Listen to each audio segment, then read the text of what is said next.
जी start करते हैं आज का जो लेक्चर है, क्योंकि हमने पाक स्टडी पोर्शन स्टार्ट किया है। पिछले जिन्होंने बुक्स लिखी थी इस दिल्ली सल्तनत और स्लेव डायनेस्टी या मुगल डायनेस्टी के बारे में, वो कल हमने उसके बारे में टोटल हिस्ट्री जानी है कि किस किस की सर्विसेज थी इन बुक्स को लिखने के लिए। और आज जो हमने पढ़ना है, बेसिकली आज हम दिल्ली सल्तनत में से स्लेव डायनेस्टी को कवर करेंगे। अब जो दिल्ली सल्तनत थी, ये 1206 से लेकर 1526 तक थी दिल्ली सल्तनत। उसके बाद आपको पता है मुगल हिस्ट्री आ जाती है। मुगल जो आए थे उन्होंने पूरे इंडियन सब कॉन्टिनेंट पे अपनी हुकूमत की थी, लेकिन इससे पहले चल रही थी दिल्ली सल्तनत, दिल्ली पर कब्जा। तो स्टार्टिंग में सबसे पहले मोहम्मद बिन कासिम आए थे 712 में, जिन्होंने हिंदू महाराजा को शिकस्त दी थी।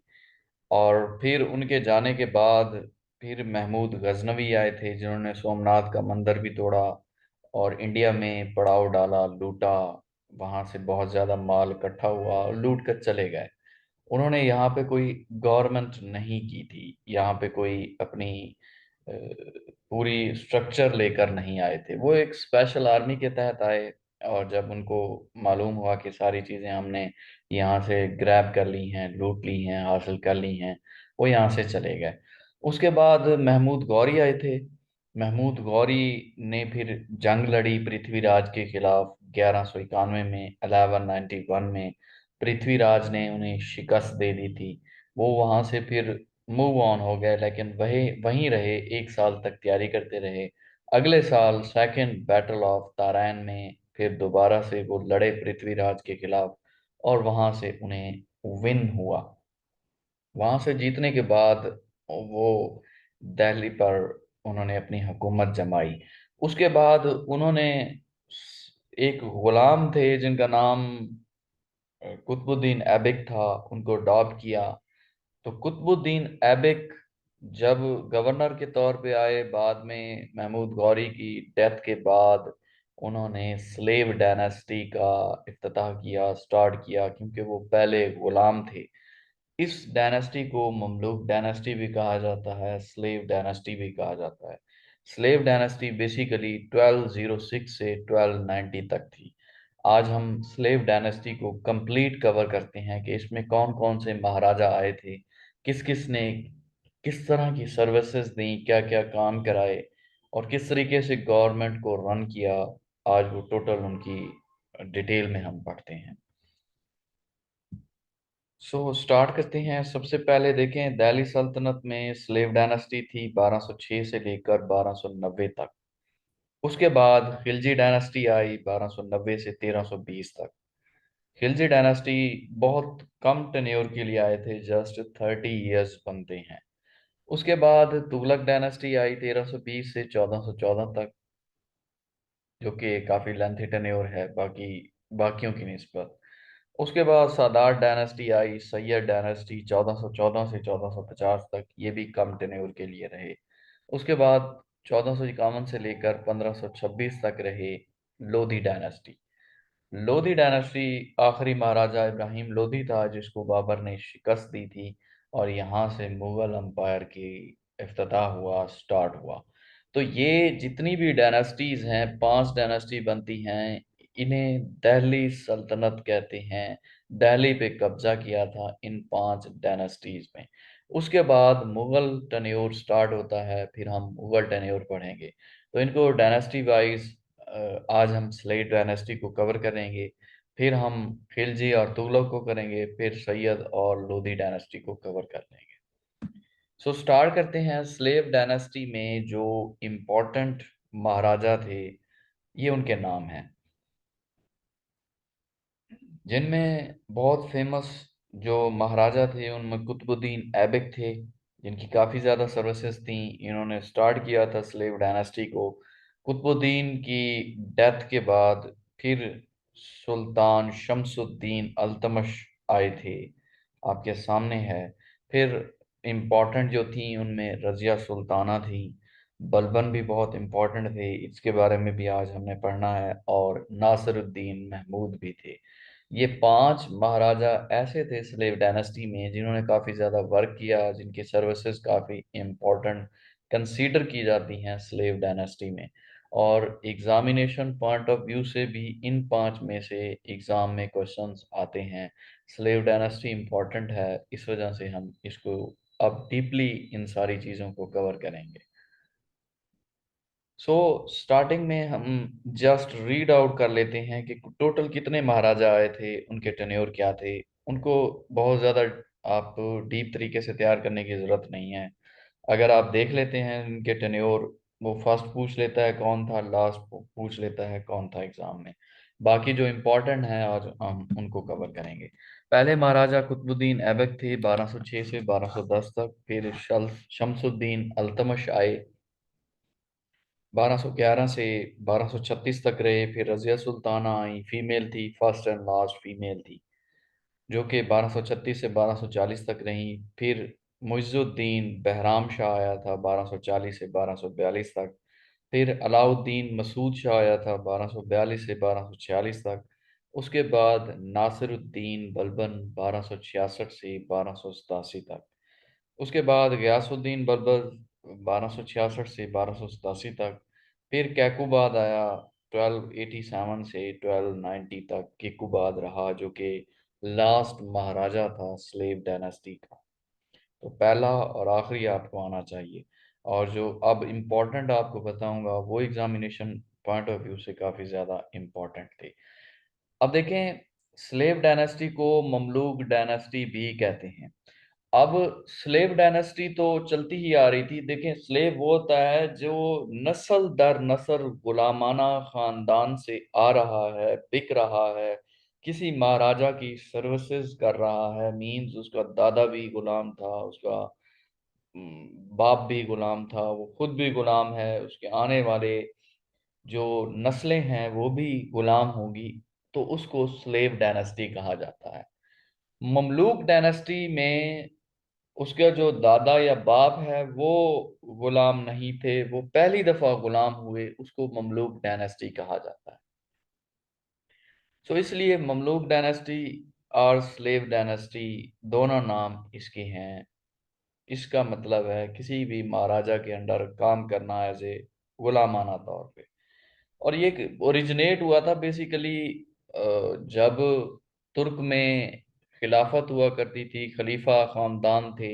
वहां पे वो अपने बहुत ज्यादा गुलाम बनाया करते थे, जो उनकी सर्विसेज करते थे, अपने महाराजा के अंडर रहकर उनकी खिदमत करते थे, उनका हुक्म मानते थे, उनके लिए अपनी पूरी जिंदगी सर्व कर देते थे। फिर उनकी आने वाली नस्लें भी इसी तरह गुलाम ही होती थी और वो गुलामी में ही जिंदगी बसर करते थे। और ये अब्बासिद कैलिफ से स्टार्ट हुआ था। और फिर इंडियन सब कॉन्टिनेंट में जब दिल्ली सल्तनत बनी तो स्लेव डायनेस्टी, स्लेव पहली दफा एक अंपायर के तौर पर, एक एम्परर के तौर पर यहाँ पे अपनी सर्विसेज प्रोवाइड की उन्होंने। तो पूरी इनकी डायनेस्टी बनी, जैसे कुतुबुद्दीन ऐबक से ये स्टार्ट होते हैं। और ये जो ममलूक डायनेस्टी थी बेसिकली ये अपनी मिलिट्री और पॉलिटिकल सर्विसेज दे रहे थे। इजिप्ट में थे, इराक में थे, इंडिया में भी ये सर्व कर रहे थे। और ये जो अपने आका का हर हुक्म मानते थे, किसी को कत्ल करना है उनको बगैर पूछे बगैर जवाब लिए ये अपने जर्नेल का हुक्म मानते थे। और सोल्जर के तौर पे ये फाइट भी करते थे डिफरेंट जगह पे। अब स्लेव डायनेस्टी में सबसे पहले कुतुबुद्दीन ऐबक आए थे, जो कि गुलाम थे मोहम्मद गौरी के। बहुत इम्पोर्टेंट थे, इनकी सर्विसेज काफ़ी ज़्यादा थी। इन्होंने देखा गौरी ने कि ये बहुत ही इम्पोर्टेंट पर्सन है फाइट के लिहाज से और जहीन भी है। इस वजह से गौरी ने इसे परचेज कर दिया। अब ये जो कुतुबुद्दीन ऐबक था बेसिकली तुर्किश था, इसके पेरेंट्स भी तुर्किश थे। ये बेसिकली उस वक्त बिजनेस चल रहा होता था कि किसी को बाप जो है अपनी औलाद को बेच दिया करते थे। ये बिजनेस था ताकि वो सेल होकर आगे महाराजा की खिदमत करें, अच्छा नॉलेज भी हासिल करें, ट्रेनिंग भी हासिल करें प्रॉपर तरीके से, और हमें बेचने से उसका प्रॉफिट भी मिल जाए। तो ये चला हुआ था कई सदियों से, ये रूल चल रहा था। अब कुतुबुद्दीन ऐबक को बेसिकली एक काजी था शेरपुर का, उसने, उसका नाम फखरुद्दीन अब्दुल अजीज था, उसने परचेज किया था कुतुबुद्दीन ऐबक को एक मर्चेंट से। उसके बाद इसको गौरी ने देखा और इससे बहुत ज़्यादा इम्प्रेस हुआ, इसकी लॉयल्टी से, इसके करेज से, इसकी डिवोशन से, इसकी एबिलिटी से। इसलिए महमूद गौरी ने इसे परचेज कर लिया। और फिर महमूद गौरी ने जब इसे परचेज किया तो इसने बहुत अच्छे तरीके से उसे सर्व किया, काम किया, उसके बड़े बड़े अचीवमेंट किए उसके अंडर। उसके बाद महमूद गौरी ने इसे अपॉइंट कर दिया एज ए प्रेसिडेंट अमीर आखूर का, जो कि रॉयल स्टेबल से मींस ये जहाँ पे घोड़े बांधे जाते थे, वहाँ पे इसने टोटल स्ट्रक्चर, टोटल निज़ाम को संभालना था। इस वजह से अमीर आखूर का प्रेसिडेंट बना दिया जाता है कुतुबुद्दीन ऐबक को।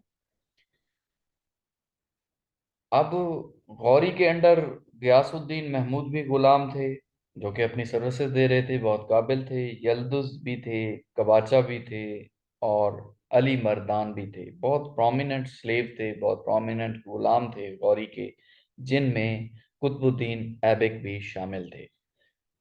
और ये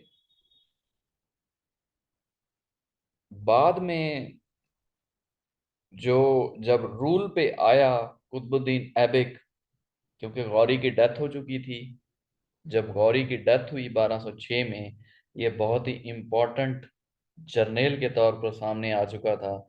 उसकी डेथ के बाद यही हॉट फेवरेट था एज ए एम्परर बनने के लिए, दिल्ली सल्तनत का महाराजा बनने के लिए। सो आर्मी इसके अंडर थी, जर्नेल था, इस वजह से फिर इसने उस पे टोटली कब्जा कर लिया और यहाँ से स्लेव डायनेस्टी स्टार्ट हुई। अब इसने स्लेव बनने के बाद भी बहुत ज्यादा सर्विसेज दी लोगों के साथ, इसका अखलाक बहुत अच्छा था। ये अपने आप को ज्यादा बहुत बड़ा महाराजा नहीं समझता था, ये कहता था कि मैं अब भी गुलाम हूँ आप सब लोगों का, आप सब लोगों की सर्विसेज करनी है मैंने, आपके लिए ही काम करने हैं। फिर इसने लोगों में मनी भी डिस्ट्रीब्यूट करना शुरू कर दी। क्विंस 1 लाख के करीब क्विंस इसने चैरिटी के तौर पे दिए लोगों को। और इसने काफ़ी ज़्यादा सर्व किया, इंडियन सब कॉन्टिनेंट के लोग इससे बड़े खुश हुए, काफ़ी इम्पोर्टेंट पर्सनालिटी के तौर पर सामने आए, क्योंकि ये ज़हीन तो बहुत थे और अंडरस्टैंड भी करते थे कि क्या क्या इश्यूज हैं दिल्ली सल्तनत में लोगों के साथ। तो इसने उन इश्यूज को रिजॉल्व कराया, बड़े अच्छे तरीके से लीड किया। और फिर 1210 में ये चूगान खोलते खेलते हुए, मीन्स जिसे पोलो कहते हैं, हॉर्स पोलो, घोड़े पे सवार था और खेलते हुए ये वहां से गिरा और इसकी डेथ हो गई। तो एग्जाम में क्वेश्चन आता है कि ये क्या खेलते हुए इसकी डेथ हुई थी, डेथ कैसे हुई थी, चुगन खेलते हुए या हॉर्स पोलो आता है। तो 1210 में इसकी डेथ हो जाती है। फिर इसका बेटा था जिसका नाम आराम शाह था। आराम शाह इसके बाद एम्परर बना, महाराजा बना। अब उसको पढ़ने से पहले हम इसकी सर्विसेज देख लेते हैं कि इसने क्या क्या चीज़ें एस्टेब्लिश की थी जो एग्ज़ाम में आती हैं। इसने कुतुब मीनार बनाया था दिल्ली में, कुतुबुद्दीन ऐबक ने, और जो कि ख्वाजा कुतुबुद्दीन बख्तियार बाकी काकी के लिए बनाया था इसने। कुतुबुद्दीन बख्तियार काकी उस वक्त के बहुत बड़े स्कॉलर, मजहबी स्कॉलर थे। उनकी याद में उनको सर्व करने के लिए इसने कुतुब मीनार बनाया था। इसके अलावा इसने 2.5 दिन का झोपड़ा भी बनाया था अजमेर में, और कुव्वतुल इस्लाम मस्जिद भी बनाई थी। इससे पहले ये यूनिवर्सिटी थी, इसको ख़त्म करके उसने कुव्वतुल इस्लाम मॉस्क बनाई। अब अल्तमश, अल्तमश कैसे आया, अब इसको पढ़ते हैं। देखें, आराम शाह उसका बेटा था कुतुबुद्दीन ऐबक का, और कुतुबुद्दीन ऐबक की जैसे ही डेथ होती है फौरन आराम शाह रूल करने के लिए आ जाता है। लेकिन उसके अंदर वो गैट्स नहीं होते कि वो उस हुकूमत को रन कर सके ठीक तरीके से। वो मीन्स ना उसके अंदर वो जर्नेल बनने की ताकत होती है, ना ही उसकी पॉलिसीज ठीक होती हैं, अयाश किस्म का इंसान होता है, और ना ही लोगों के साथ उसका ठीक तरह से एटीट्यूड होता है। तो वहाँ के लोगों ने इसके खिलाफ बगावत कर दी और अल्तमश को बार बार कहना शुरू हो गए कि आप आएं, और इसका इक़्तिदार संभालें। तो अल्तमश जो कि सन इन लॉ भी था कुतुबुद्दीन ऐबक का, कुतुबुद्दीन ऐबक की बेटी से अल्तमश ने शादी की हुई थी, तो ये वहाँ से आया और इसने आकर आराम शाह को शिकस्त दी और दिल्ली सल्तनत का महाराजा बना 1211 से लेकर 1236 तक। अब ये इल्बरी ट्राइब से बिलोंग करता था, इस वजह से इस डायनेस्टी को स्लेव डायनेस्टी भी कहते हैं, ममलूक डायनेस्टी भी कहते हैं, इल्बरी डायनेस्टी भी कहते हैं। अब इसके आने से पहले कुतुबुद्दीन ऐबक ने लाहौर को अपना कैपिटल बनाया हुआ था, क्योंकि वो लाहौर को बहुत ज़्यादा प्रेफर करता था। अब जब अल्तमश आया, इसने कैपिटल को चेंज करके लाहौर से दिल्ली मुंतकिल कर दिया। अब जब ये फौरन आया तो वहाँ के बहुत से लोग थे जो इसके खिलाफ भी बगावत पे उतर आए। उन्होंने कहा कि हम गुलाम के अंडर हम हुकूमत नहीं करते। अब ये भी तो स्लेव था, किसका? उसी का, कुतुबुद्दीन ऐबक का ही ये स्लेव था। इसकी सर्विसेज की वजह से कुतुबुद्दीन ऐबक ने इसे अपनी बेटी दी हुई थी और हुकूमत में इन किया हुआ था। जब ये रूल करने के लिए आया तो बहुत से लोग इसके खिलाफ भी खड़े हो गए और कहा कि ये तो गुलाम का भी गुलाम है, तो हम इस पे इसकी सर्विसेज को कैसे ठीक तरीके से डन कर लें। अब इसने, ये बहुत समझदार इंसान था, इसने फौरन आते ही लोगों का एतमाद जीता, अपनी आर्मी को सही तरीके से एस्टैब्लिश किया ताकि बगावत ना हो। इसने कुतुबुद्दीन जो कुतुब मीनार था, जो कि कुतुबुद्दीन ऐबक ने बनवाया हुआ था, जो कि अभी बन रहा था, कंप्लीट नहीं हुआ था, तो इसने कुतुब मीनार को कंप्लीट करवाया था।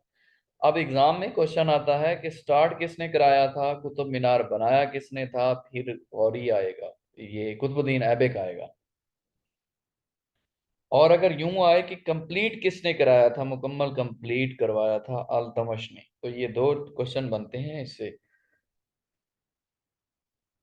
स्टूडेंट कंफ्यूज हो जाते हैं ये जब एग्जाम में इस तरह का क्वेश्चन आया आता है कि कुतुब मीनार किसने कंप्लीट करवाए थे, तो अल्तमश आएगा। और कुतुब मीनार बनवाया किसने था या स्टार्ट किसने करवाया, तो कुतुबुद्दीन ऐबक आएगा। इसने अजमेर मस्जिद भी बिल्ड करवाई थी बेसिकली। अब ये भी बहुत ही बड़ा रूलर था, बहुत बड़ा समझदार जनरल था, बहुत ही अच्छी क्वालिटीज थी, बहुत ब्रेव इंसान था। इसने फिर आते ही 40 जो बड़े रूलर थे, नोबल क्लास थे, उनका एक ग्रुप बना दिया और उनको अच्छी सर्विसेज दे दी गवर्नमेंट में, और उनको अच्छी पोजीशन दे दी ताकि वो मेरे खिलाफ बगावत ना करें, लोगों को मेरे खिलाफ ना करें। और उनसे फिर इसने मशवरे लेना शुरू कर दिए। उस वक्त basically Genghis Khan central Asia में इन हो रहा था, तो इसको उसका भी बहुत बड़ा थ्रेट था कि कहीं वो अपना पड़ाव यहाँ पे दिल्ली में न डाल ले और प्रॉब्लम क्रिएट ना हो, क्योंकि नई नई गवर्नमेंट स्टार्ट हुई थी। इसके बाद तुर्की में, क्योंकि खिलाफत डायनेस्टी थी, खलीफा का दौर चलता था, तो वहाँ के खलीफा ने 1229 में इसे बहुत बड़ा महाराजा मीन्स सुल्तान आजम का टाइटल दे दिया कि ये one of the great ruler है दिल्ली सल्तनत का। वहाँ से इसे बहुत बड़ी सर्टिफिकेट मिली मीन्स ग्रेट रूलर की। इसके बाद इसका कॉन्फिडेंस बहुत हाई लेवल पे पहुंच गया और फिर इसने पीछे मुड़ के नहीं देखा। फिर दिल्ली के लोग भी इसने कवर कर लिए, इसके खिलाफ जो बगावतें थी उसको भी कवर कर लिया। और जब इतनी बड़ी सपोर्ट मिल जाए तुर्की से, तुर्की उस वक्त बहुत बड़ी एम्पायर थी, तो वहां से जब इतनी बड़ी सर्विसेज मिल जाएं, इतनी बड़ी रूलर का नाम मिल जाए या सुल्तान आजम का, तो फिर कोई बात भी इसके खिलाफ उठ नहीं पा रही थी। उसके बाद इसने एकता सिस्टम बनाया। एकता सिस्टम मींस जो गरीब थे उनको इसने ज़मीनें दे दी ताकि वो एग्रीकल्चर के लिए उसको यूज़ करें, प्रोडक्ट इस्तेमाल करें, और गवर्नमेंट का भी फायदा हो, लोगों का भी फायदा हो।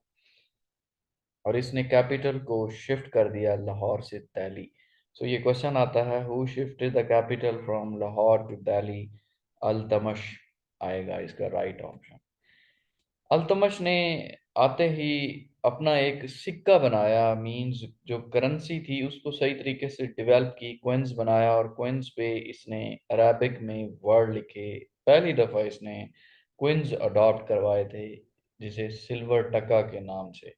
अब ये एग्जाम में क्वेश्चन आया आता है कि who develop the Quint's silver टका इन द इंडियन सब कॉन्टिनेंट। फिर आपने अल्तमश लगाना है। इसका रूल बहुत ही पुरअमन तरीके से था, बहुत ही अच्छे तरीके से इसने अपने आप को एक कैलिफ के तौर पे रिप्रेजेंट किया था। अब इसकी सर्विसेज बहुत अच्छे तरीके से चली, इसने एडमिनिस्ट्रेशन बहुत अच्छी की, लोगों का ख्याल भी रखा, इंफ्रास्ट्रक्चर भी डेवलप किया, आर्मी को भी मेंटेन किया, बजट सिस्टम भी इम्प्रूव किया, बेहतरी लेकर आया। और ये कैंपेन पे जा रहा होता है बामियान में अटैक करने के लिए, जंग लड़ने के लिए, और वहाँ पे ये शदीद किस्म का बीमार होता है, और वहाँ पे इसकी डेथ हो जाती है 1236 में।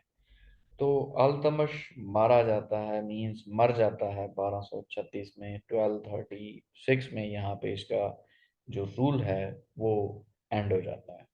अल्तमश ने बेसिकली, ये पहला रूलर था, इसने अंडरस्टूड किया था दोआब सिस्टम को। दोआब आपने पढ़ा होगा कि दो रिवर्स के दरमियान जो जगह होती है मट्टी की, उसे दोआब कहते हैं।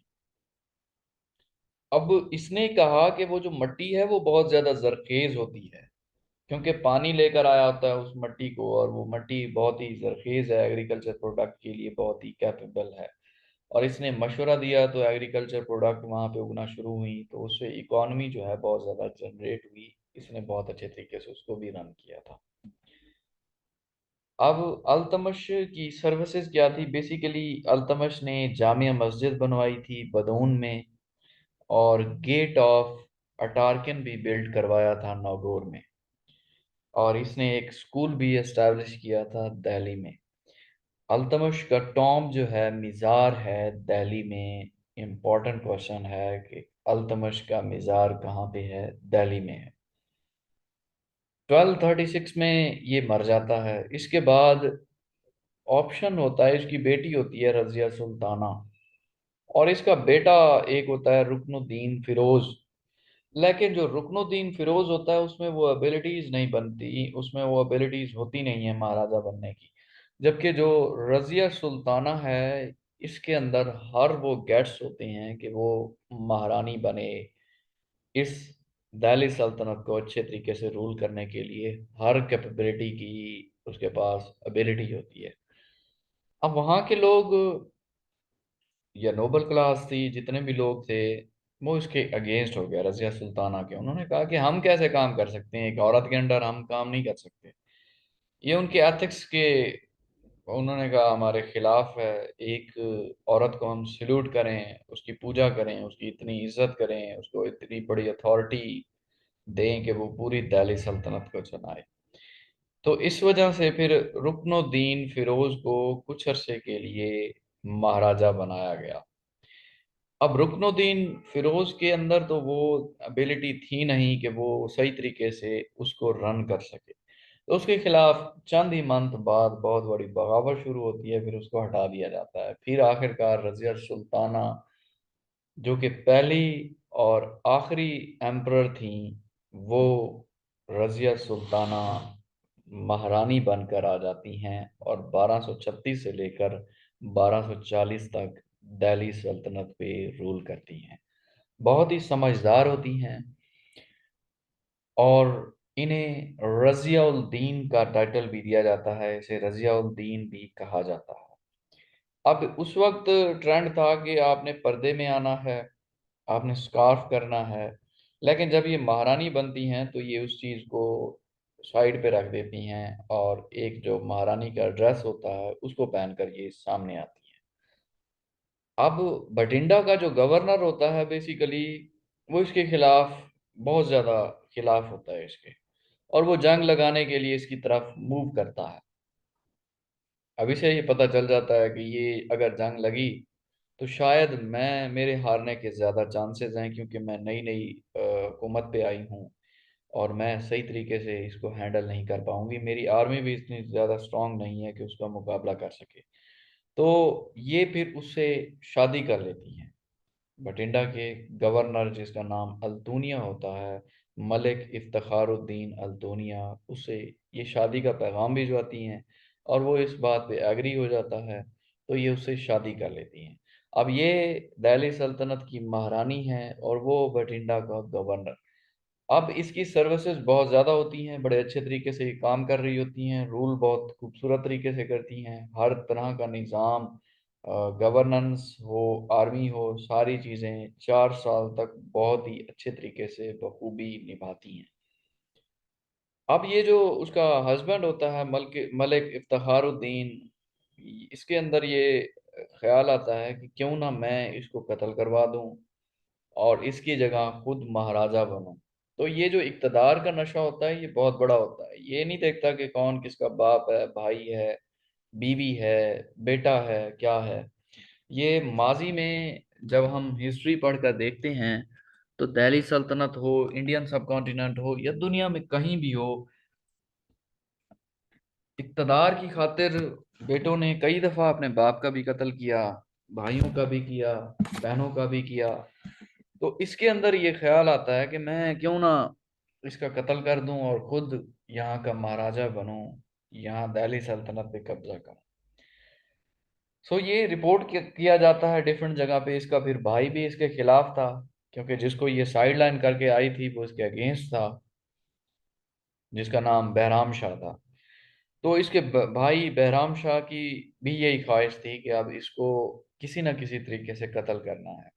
तो सारे फैक्टर इसके खिलाफ चले गए और फिर आखिरकार इसे कत्ल कर दिया जाता है डिफरेंट जगह पे धोखा देके। उसके बाद गयासुद्दीन बलबन, जो कि रजिया सुल्ताना के अंदर अंडर ही काम कर रहा होता है, गयासुद्दीन बलबन,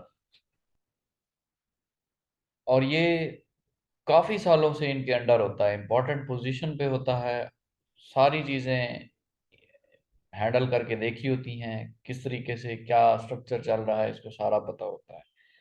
अब ये जो गयासुद्दीन बलबन है, इसने कोशिश की कि नासिरुद्दीन महमूद को सुल्तान बना देते हैं।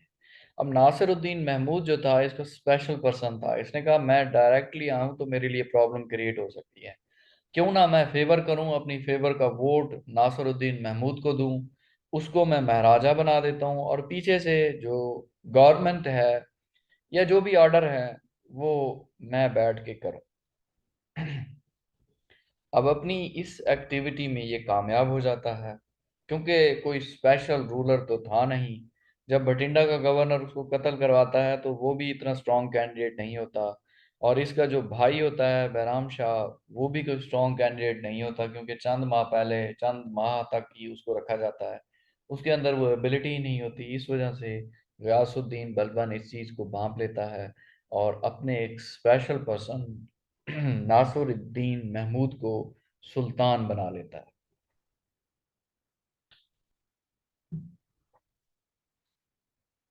अब नासिरुद्दीन महमूद ने मुकम्मल तरीके से कंट्रोल संभाल लेता है दिल्ली सल्तनत का। उसके बाद ये गयासुद्दीन से बहुत ज़्यादा खुश होता है, उसे फिर उलूगू उलूग खान का टाइटल भी देता है गयासुद्दीन बलबन को, क्योंकि वो जानता है कि वो अगर यहाँ पे महाराजा बना है, इतनी बड़ी पोजीशन पे आया है, तो वो जस्ट गयासुद्दीन बलबन की वजह से आया है। कुछ अरसे बाद गयासुद्दीन ये नासिरुद्दीन महमूद की डेथ हो जाती है और उसके बाद बलबन प्रॉपर तरीके से सुल्तान बनता है दिल्ली सल्तनत का। अब ये भी इलबरी तुर्क होता है, सेकंड इलबरी तुर्क है, स्लेव डायनेस्टी से ताल्लुक रखता है अल्तमश के बाद, और ये नाइन्थ सुल्तान होता है ममलूक डायनेस्टी का, गयासुद्दीन बलबन। अब जब ये आता है तो ये फौरन आते ही एक पॉलिसी जारी करता है जिसका नाम होता है ब्लड एंड आयरन पॉलिसी। इस ब्लड एंड आयरन पॉलिसी के तहत ये रुथलेस डिसीजन लेता है, अपनी आर्मी को भी एक्सपेंड कर देता है और उन्हें हुक्म देता है कि जो भी इनमें से गुनाह करे, रूल्स को तोड़े, वो चाहे मेरे इंपॉर्टेंट पर्सन में से हो या दिल्ली सल्तनत में से कहीं भी, उसे सख्त से सख्त सजा दी जाए, उसे कत्ल कर दिया जाए। इसके जो रूल्स थे वो बहुत ज़्यादा सख्त थे। इसने किसी को भी हिलने नहीं दिया, अपने इनिमीज को बहुत ज़्यादा टफ टाइम दिया और बहुत ही दूर खड़ा, कटोरे में खड़ा किया।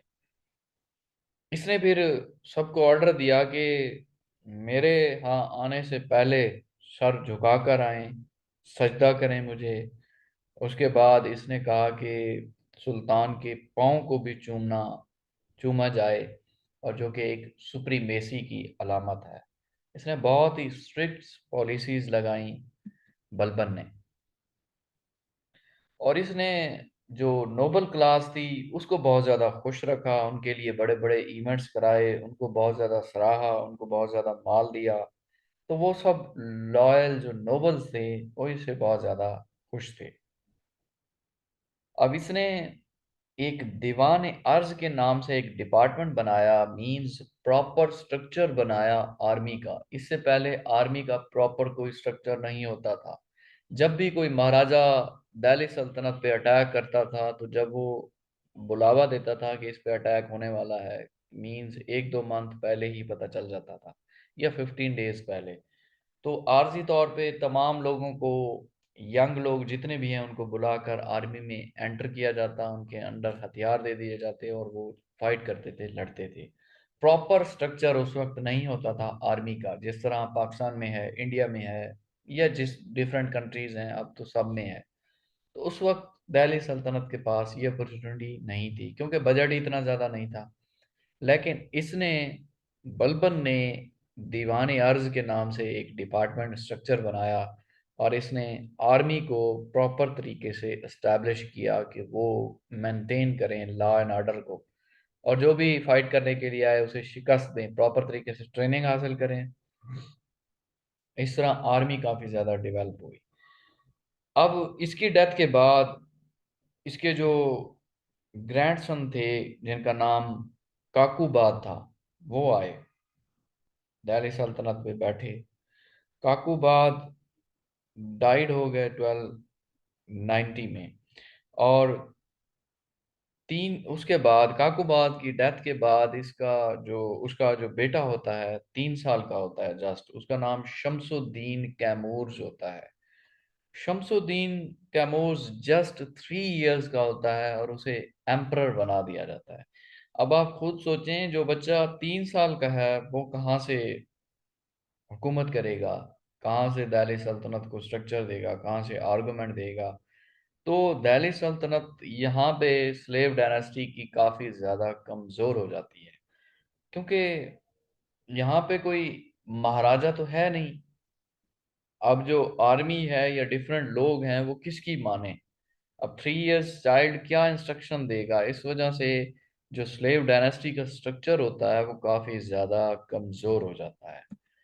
उसके बाद इस चीज़ को भांपते हुए जलालुद्दीन फिरोज, जो कि खिलजी डायनेस्टी से ताल्लुक रखता है, खिलजी होता है बेसिकली, वो इस बात को भांप लेता है और वो कैमूर पे अटैक करता है, कैमूर को मार देता है। उसे पता था कि अगर मैं कैमूर को कत्ल कर दूं, क्योंकि यही महाराजा है, इसको कत्ल करने के बाद मैं इस दिल्ली सल्तनत पे काबिज हो सकता हूँ और इस डायनेस्टी पे कब्जा कर सकता हूँ। सो इसने फौरन ही कैमूर का कत्ल कर दिया, जलालुद्दीन फिरोज खिलजी ने। और ममलूक डायनेस्टी यहाँ पे एंड हो जाती है 1290 में, और खिलजी डायनेस्टी 1290 से स्टार्ट होती है। सो हमारी स्लेव डायनेस्टी के जो इम्पोर्टेंट पर्सनालिटीज़ थे वो आज हमने कवर कर ली हैं। कल हम खिलजी डायनेस्टी और नेक्स्ट तुगलक डायनेस्टी के बारे में डिटेल से पढ़ेंगे। इसके बाद अब हम इंग्लिश पोर्शन स्टार्ट करते हैं।